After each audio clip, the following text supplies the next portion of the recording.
Hello, my Gen X friends.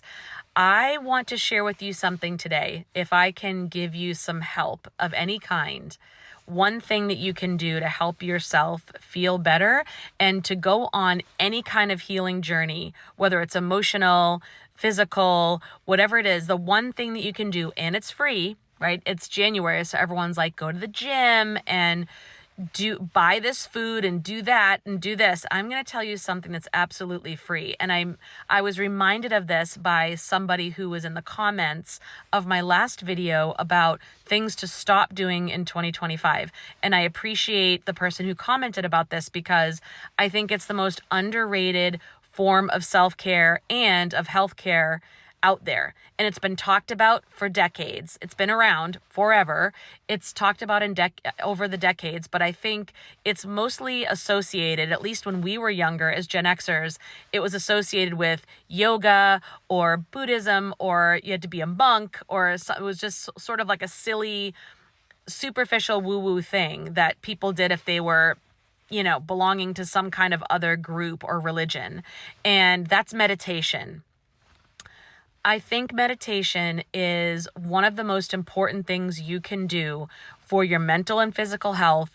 And if you're feeling in 2025, if you're feeling like you're burnt the fuck out, right? Gen X, right? Most of us are burnt out, you're stuck, you're really having trouble tapping into your own happiness and fulfillment and joy. You just feel like you're just either going through the motions every single day, or you're like meh, like the meh emoji. Like nothing really makes you smile or laugh the way it used to. You don't find things as much fun. You just pretty much numbing out a lot. And you could be dissociating through, you find yourself scrolling a lot, or maybe you're watching a lot of TV, Netflix, maybe you're drinking, you're overeating, could be through other medications or substances. It could be through maybe going shopping, like over shopping or gambling. Like there are all these other things that we can do to numb out.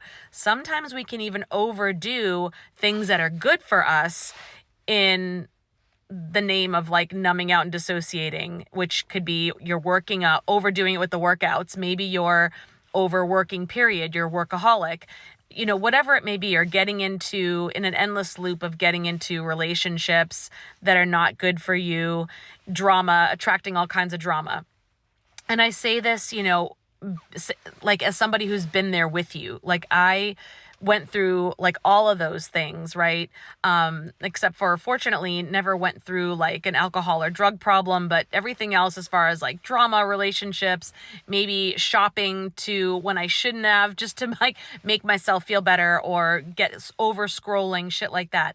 And our world encourages this, right? Our world encourages us to take part in this behavior instead of dealing with what the real issue is, and that's ourselves.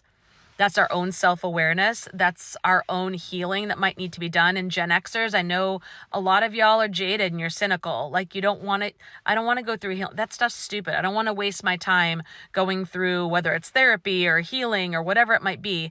There are a lot of alternatives now you can do, breath work, movement work, lots of different things to help yourself out. It's like, I don't want to do that. It's not going to help. I'm just going to, I'm going to be in the same place. Nothing's going to change.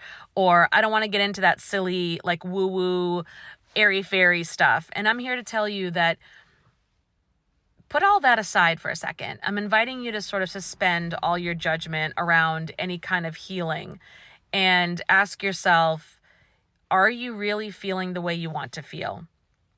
Physically, mentally. And I understand there are all kinds of things going on in the world right now with like the economy and I'm not saying there aren't issues out there, but here's what's interesting is you always have control over you, even if you feel like other things are out of control in your life. And a lot of times, yes, things on the outside are out of our control, but yet we still stress over them. The one thing you have control over is you and your reaction to everything. That includes friendships, relationships, career, money, health, whatever it might be. And if you aren't feeling that well, right, you find yourself, either you're short on patience, cranky, feeling angry or resentful a lot, or you're tired a lot, chronic pain, you're really having difficulty feeling connected, like I said, you're having trouble feeling happy, fulfilled, you're just kind of numb, then it might be a call for you to do something different. Usually that's our body. Our bodies are the truth tellers, right? Your body will speak to you and say, yeah, we need to do something different here.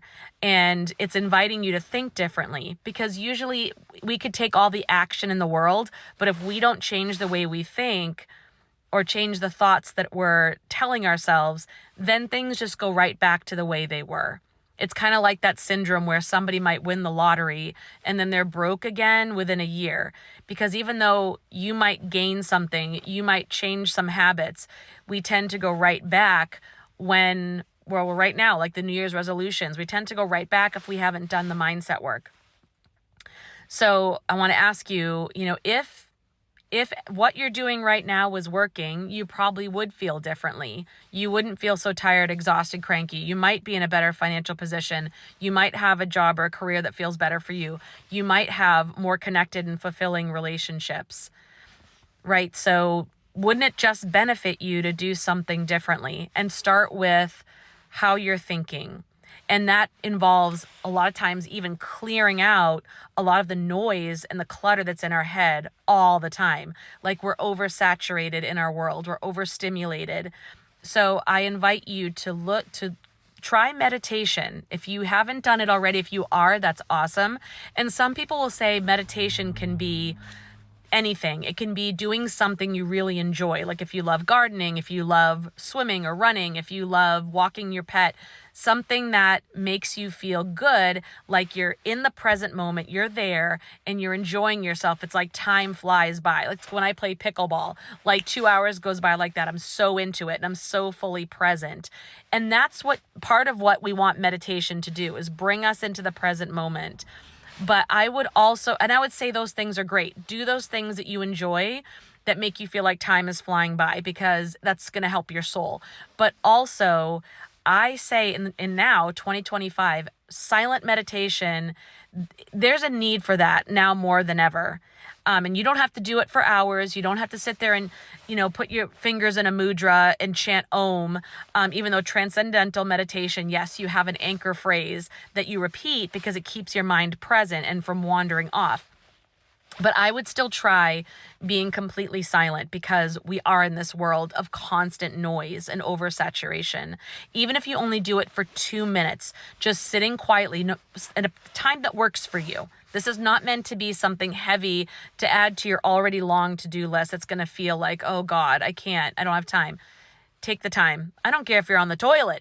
Take the time and just close your eyes and breathe, and try to focus on your breathing or your heartbeat, or maybe you're listening for something, a noise in the house, something that you can focus on. Or if you need to think of a phrase like Om or something over and over and over again. If your mind wanders and all the thoughts come in your head, let them be there. This is about not having any expectations, not having any rules, and there's no right or wrong, especially for Gen Xers, where we're all about being right or wrong, the right answer, follow the directions. Like it sounds like those fucking tests we used to take at the end of the year in school.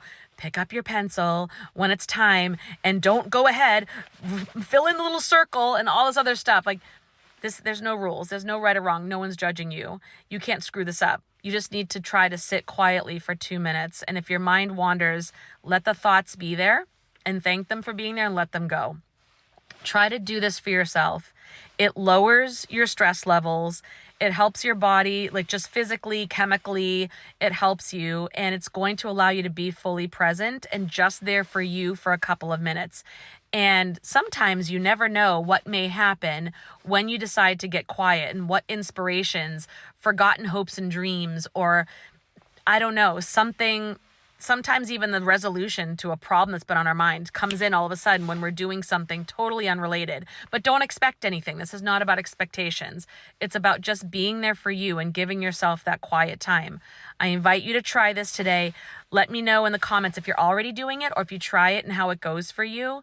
And let's help ourselves get healthier in this year and beyond. Love you guys.